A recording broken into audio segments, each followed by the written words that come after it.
सिद्धि की शादी के बाद वो ससुराल चली जाती है। पीछे रह जाती है भाभी रानी।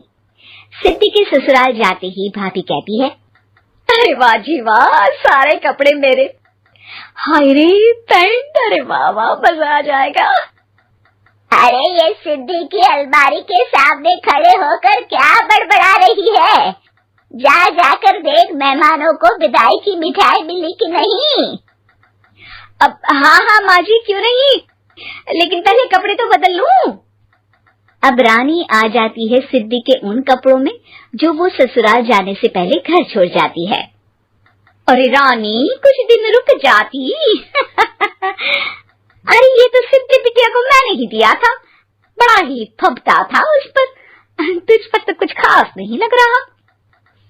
अब वो ना, मेरे सारे कपड़े गीले थे तो सोचा पहन लूं। वैसे भी सिद्धि को कौन सा दिन पुराने आउटडेटेड कपड़ों को पहनना है। वैसे भी ये सूट तो मैंने तभी पहना था, वैसे खास है भी नहीं ये। हाँ ठीक है, लेकिन ना मेरी सिद्धि पर तो जमता था। सारे मेहमान चले जाते हैं और सिद्धि ससुराल से मायके पहली बार आती है। अपना घर, अपना कमरा, अपनी अलमारी। ये बोलकर जैसे ही सिद्धि अलमारी खोलती है तो सामने उसके कपड़ों की जगह कुछ और ही रखा होता है। माँ, ओ माँ, जरा कमरे में तो आना। सास और रानी वहां पहुंच जाते हैं। रानी ने पहनी होती है सिद्धि की जींस और टी शर्ट। अरे भाभी, ये क्या? ये तो मेरी बड़ी ही महंगी टी शर्ट है, इसे आपने घर में क्यों पहनी है? अरे बहुत मिलती है दीदी ये चौक की मार्केट में, 150 में। ओ भाभी प्लीज, ये एरोपोस्टल है, 2000 की एक टी शर्ट।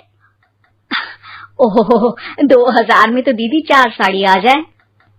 अब क्या बोलूं भाभी, ये मेरी अलमारी में छोटू के कपड़े, तो मेरे कपड़े कहाँ है? मेरी अलमारी में? अब दीदी आपको कौन से पुराने कपड़े पहनने थे? माना भाभी, लेकिन मैं जब घर आती तो यही सब पहनती ना। अरे तुम तो बड़ी कंजूस हो दीदी।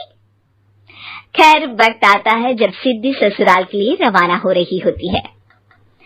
अरे रानी, अंदर से सिद्धि का गिफ्ट ले आ, लड़की पहली बार ससुराल से मायके आई है। रानी अंदर जाती है और एक सिंपल सी साड़ी लेकर बाहर आ जाती है। ये लीजिए माँ जी।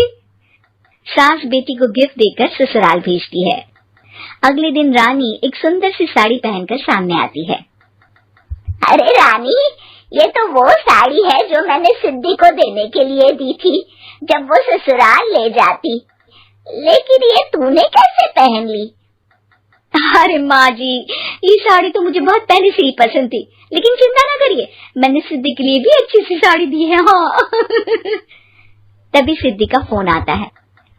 क्या माँ, कुछ अच्छा तो दिया होता ससुराल ले जाने के लिए। अरे पहले दिखा दिया होता। ये चमकते हुए पैकेट में नौकरानी वाली साड़ी मत दिया करो माँ। अरे बेटे, वो तेरी भाभी ने ना गलती से उससे पैकेट बदल गया। हाँ, मैं कल ही तेरे भाई के हाथ से तेरा वाला पैकेट भेज दूंगी। अरे रहने दो माँ, आई एम श्योर भाभी ने अभी वही साड़ी पहनी होगी जो तुमने मेरे लिए रखी थी। तुम तो समझ नहीं पाई उनको। खैर छोड़ो, मैं ज्यादा बोलती अच्छी नहीं लगती, रहने दो, आपको उन्हीं के साथ रहना है, फिर बात करेंगे। सास को रानी पर गुस्सा आ जाता है। वो उसके कमरे में जाती है जहाँ वो शादी का एल्बम देख रही होती है।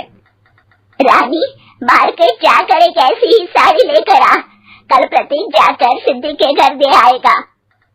अरे क्यों माँ जी, कितनी साड़ी देनी है दीदी को? यहाँ कोई सेल लगी है क्या? अरे चुप कर, मेरे बेटी के हिस्से की साड़ी खुद पहन ली, अब ज्यादा ज्ञान बांट रही है। एक दिन सिद्धि का फोन आता है। माँ, मेरी सास ने आप सबको खाने पर बुलाया है। सारे लोग सिद्धि के ससुराल पहुँचते हैं। खाना खाकर वो लोग निकल रहे होते हैं कि सिद्धि की सास सभी को गिफ्ट देती है। अरे बहन जी, बेटी के घर का खाना खा लिया, यही बहुत है जो आप ऊपर से गिफ्ट भी दे रही है।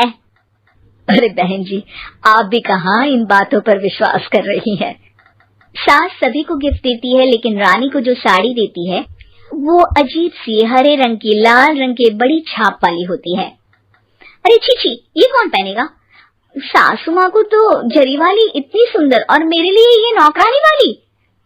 अरे भाभी, दरअसल मैं जब भी घर आती थी आप वापसी में ऐसी ही साड़ी देती थी ना, तो माँ ने सोचा कि आपको आपकी पसंद की ही साड़ी क्यों ना दी जाए। बेचारी रानी, बोलती भी तो क्या। सिद्धि और सास रानी का चेहरा देखकर हंसने लगती है, तो रानी समझ जाती है कि अपने ही बिछाए जाल में वो फंस चुकी है।